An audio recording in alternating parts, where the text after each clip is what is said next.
नमस्कार, आप देख रहे हैं प्रवचन डिजिटल। आपके साथ मैं हूं मीनाक्षी शाह। इस वक्त हम लोग मौजूद हैं प्रदेश कार्यालय कांग्रेस में और आज यहां पर काफ़ी भीड़ भाड़ आप लोग देख सकते हैं। आपको बता दूं कि आज नेता प्रतिपक्ष और प्रदेश अध्यक्ष का नाम घोषित हो चुका है, लेकिन अभी तक फिलहाल पता नहीं है कि कौन है।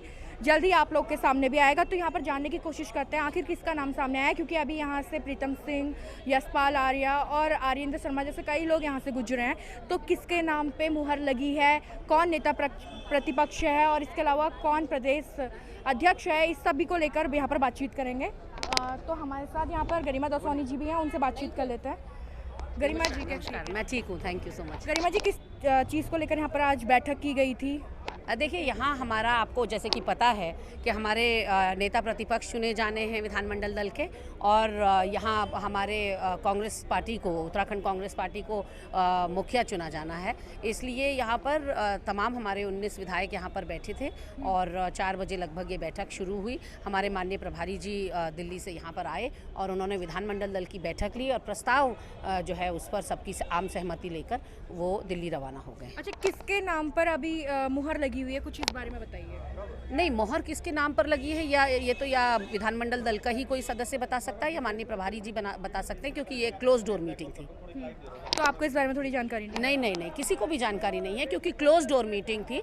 ये एक कॉन्फिडेंशियल मीटिंग थी जो कि बंद कमरे में हुई है। जो कुछ भी है, जिसके बारे में भी प्रस्ताव पारित हुआ है, वो बंद कमरे में हुआ है और बहुत जल्दी इसकी घोषणा हो जाएगी। लेकिन बहुत गहमा गहमी देखने को मिल रही है और बहुत बड़े नाम यहाँ पर आ सकते हैं, क्योंकि कांग्रेस को एक नई दिशा अब बहुत ज़रूरी है कि वो मिलेगी। बहुत महत्वपूर्ण होगा ये चयन, चाहे नेता प्रतिपक्ष का हो चाहे प्रदेश अध्यक्ष का हो, क्योंकि कांग्रेस संगठन में एक नई ऊर्जा पैदा करने के लिए, एक नई जान फूंकने के लिए एक बहुत ही सही कैंडिडेट का चयन हो, ये बहुत ज़रूरी है। इसलिए मुझे लगता है कि काफ़ी मंथन के बाद, विचार विमर्श के बाद ही इसका चयन किया जाएगा। ठीक है, तो आपको क्या लगता है प्रीतम सिंह जी को भी इस बार फिर से नेता प्रतिपक्ष इस तरीके का कुछ मिल सकता है या उससे बड़ा कुछ? बिल्कुल, क्यों नहीं। माननीय प्रीतम सिंह जी ने नेता प्रतिपक्ष की अपनी जिम्मेदारी बहुत बखूबी निर्वहन किया। प्रदेश अध्यक्ष के रूप में भी वो एक सफल प्रदेश अध्यक्ष हमारे रहे और बहुत ज़्यादा अनुभव माननीय प्रीतम सिंह जी को है। अब छठी बार के विधायक हैं, तो यूं ही कोई अपनी जनता का आशीर्वाद प्राप्त नहीं करता। निश्चित तौर पर अपनी क्षेत्र की जनता के लिए काम किया होगा, प्रदेश की जनता के लिए काम किया होगा। कार्यकर्ताओं में एक अटूट विश्वास या एक अगाध प्रेम उनके लिए, सम्मान उनके लिए देखा जा सकता है। तो ऐसे में बहुत बड़ा स्टेचर है प्रीतम सिंह, उत्तराखंड का एक बड़ा हस्ताक्षर है कांग्रेस का, तो क्यों नहीं बन सकते। बिल्कुल बन सकता है। अच्छा, कहीं ना कहीं और मसलों पे भी बातचीत हुई होगी या सिर्फ इन्हीं 2 मसलों पे बात हुई है? नहीं, बेसिकली तो इसी का चयन इस समय सबसे प्रायोरिटी पे है। प्राथमिकता सबकी यही है कि नेता प्रतिपक्ष और मुखिया का चयन सबसे जल्दी हो, क्योंकि सत्र शुरू होने वाला है और सत्र बिना नेता प्रतिपक्ष के शुरू हो ऐसा हो नहीं सकता। हरीश रावत जी को लेकर भी कोई जिक्र हुआ है? ये अब मैंने जैसा कि बताया कि एक क्लोज डोर मीटिंग थी, इसमें किसका जिक्र आया किसका नहीं आया नहीं बता सकता। ठीक है, तो अभी ये लेटेस्ट अपडेट है आप लोगों के लिए, क्योंकि अभी खुद कांग्रेसी कार्यकर्ताओं को, उनके प्रवक्ताओं को इस बारे में जानकारी नहीं है कि बंद दरवाजों के पीछे क्या कुछ हुआ है, क्योंकि काफ़ी प्राइवेट मीटिंग रखी गई है और दिल्ली से ही इसका अनाउंसमेंट होगा कि किस तरीके से यहाँ पर नेता प्रतिपक्ष बनते हैं और कौन यहाँ के प्रदेश अध्यक्ष बनते हैं। लेकिन कुछ और लोगों से बातचीत कर लेते हैं, आइए थोड़ी सी जानकारी लेते हैं। नमस्कार मैम। नमस्ते जी। मैम, ये जानना चाहते हैं कि किस तरीके की आज बातचीत हुई है, क्या कुछ हुआ? देखिए, आज हमारे सारे विधायक दल की बैठक थी। उस बैठक में ये तय होना था कि नेता प्रतिपक्ष कौन होगा और अध्यक्ष की भी बात चल रही थी। बट यहाँ पे जो एक अभी निष्कर्ष निकला है वो ये 1 लाइन रिजोल्यूशन जिसे कहते हैं, वो बना करके आला कमान को भेज दिया गया है। उनसे ये रिक्वेस्ट की गई है कि अब यहाँ का जो नेता प्रतिपक्ष कौन होगा वो विधायकों ने जो अपने अपने सुझाव दिए हैं उनके बेसिस पे सोनिया गांधी जी तय करेंगी। तो एक 1 लाइन रिजोल्यूशन चला गया है। मुझे उम्मीद है कि शाम तक 9-10 बजे तक इसका कोई निष्कर्ष निकल जाएगा। अच्छा, शीर्ष जो फ्रंट लाइन पे है वो कौन है जो फ्रंट लाइन पे इस वक्त? देखिए, बिल्कुल आपने देखा कि जब इंदिरा देश जी की आकस्मिक निधन हुआ था, उस वक्त प्रीतम सिंह जी जो प्रदेश अध्यक्ष थे, जिन्हें तब प्रदेश अध्यक्ष का कमान सौंपा गया था, जब 2017 में कितनी जो हमारी स्थिति थी वो सबके समक्ष थी। उन्होंने 4.5 सालों में संगठन बहुत अच्छे से, मजबूती से जो है बढ़ाने का कार्य किया और और 6 महीने चुनाव के पहले उन्हें हटा दिया गया। तो नेता प्रतिपक्ष प्रीतम सिंह जी ने जो अपनी जो कुर्सी संभाली थी, सड़क से लेकर सदन तक उन्होंने जो जनता की आवाज़ को उठाने का कार्य किया था। तो आज भी सब मुझे लगता है सहमति यही है कि नेता प्रतिपक्ष प्रीतम सिंह जी, मतलब ये मान के चले कि फ्रंट लाइन में सबसे जो प्रमुख नाम है वो प्रीतम सिंह जी का है। आपको लगता है कि उनके नाम आने के बाद कांग्रेस को कोई मजबूती मिल सकती है? क्योंकि अभी भीतर घात वाली बातें बहुत देखने में आई है और कहीं ना कहीं प्रीतम सिंह और हरीश रावत के बीच जो आपसी मतभेद है, टकराव है, वो भी ना जनता से छुपा है ना अन्य राजनीतिक दलों से। देखिए ये कोई मतभेद और मनमुटाव नहीं है। अब दिक्कत ये है कि अगर रावत जी कुछ कहते हैं तो उस बात को मिसकोट करके, मिस इंटरप्रेट करके वो इस डायरेक्शन में दे दिया जाता है कि वो अपने नेताओं के लिए कह रहे हैं। वो अपने नेताओं के लिए नहीं कहते हैं, वो विपक्षियों के लिए कह रहे होते हैं। आपने एक मगरमच्छ के आंसू वाली जो बात थी कि मगरमच्छ छोड़ दिए गए हैं, वो भी उन्होंने बाद में क्लैरिफाई किया कि हमने अपने नेताओं के लिए नहीं कहा, क्योंकि वे वरिष्ठ नेता हैं, अपने नेताओं के लिए कुछ नहीं कहेंगे। तो ऐसा कुछ भी नहीं है और प्रीतम सिंह जी और हरीश रावत जी के बीच में किसी भी तरीके का कोई मन मुटाव नहीं है। और आपने बिल्कुल सही कहा कि बिल्कुल नेता प्रतिपक्ष प्रीतम सिंह जी बनते हैं तो पिछली बार जिस तरीके से बहुत मजबूती के साथ हमने सदन से सड़क तक अपने मुद्दों को उठाने का कार्य किया था, इस बार भी 5 साल इस प्रदेश को एक मजबूत विपक्ष के रूप में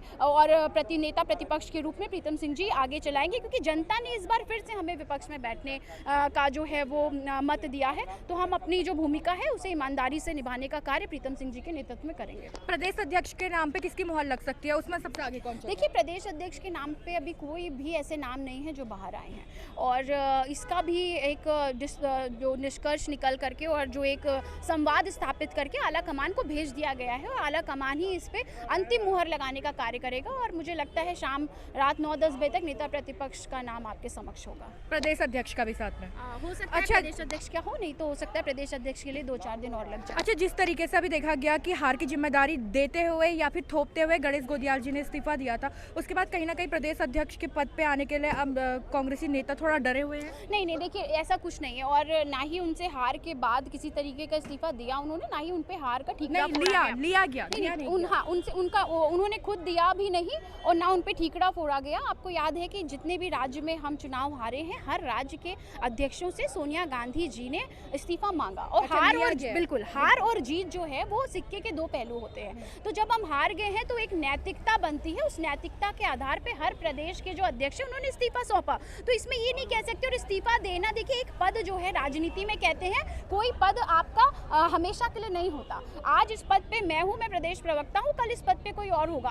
कल गणेश गोदियाल जी प्रदेश अध्यक्ष थे, कल कोई और होगा। उससे पहले प्रीतम सिंह जी 2017 से लेकर के 4.5 साल तक उन्होंने अपना कार्यकाल निभाया और 6 साल पहले उन्हें अध्यक्ष पद छोड़ना पड़ा। तो ये सब चलता रहता है और मुझे लगता है अध्यक्ष पद पे कौन है कौन नहीं, इससे किसी के आप व्यक्तित्व या उसके कद का अंदाजा नहीं लगा सकते। बिल्कुल। इसके अलावा मैं एक सवाल और करना चाहूँगी, क्या हरीश रावत वर्सेस कांग्रेस हो चुका है अभी? नहीं, देखिए हरीश रावत वर्सेस कांग्रेस हो नहीं सकता, क्योंकि हरीश रावत जी हम कांग्रेस पार्टी के वरिष्ठ नेता हैं और वो भी कांग्रेस के पार्ट हैं। तो हरीश रावत वर्सेस कांग्रेस नहीं हो सकता। उनका बयान आया था कि मुझे भाजपा और कांग्रेस के कुछ नेताओं ने मिलकर हराया है, इस तरीके के कुछ बयान। नहीं, देखिए भाजपा के नेताओं ने तो हराया है क्योंकि भाजपा के ही वो विधायक थे जिनसे वो हारे हैं।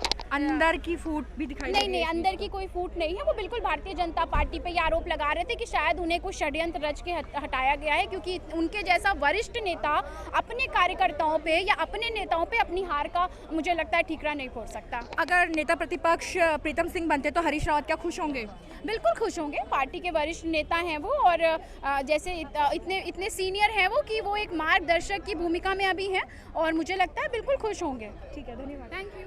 तो जैसे कि आप देख रहे हैं कि लगातार कांग्रेस में अभी थोड़ी सी गहमागहमी बनी हुई है कि किसको जो पार्टी का शीर्ष नेतृत्व है उसका चेहरा बनाया जाए।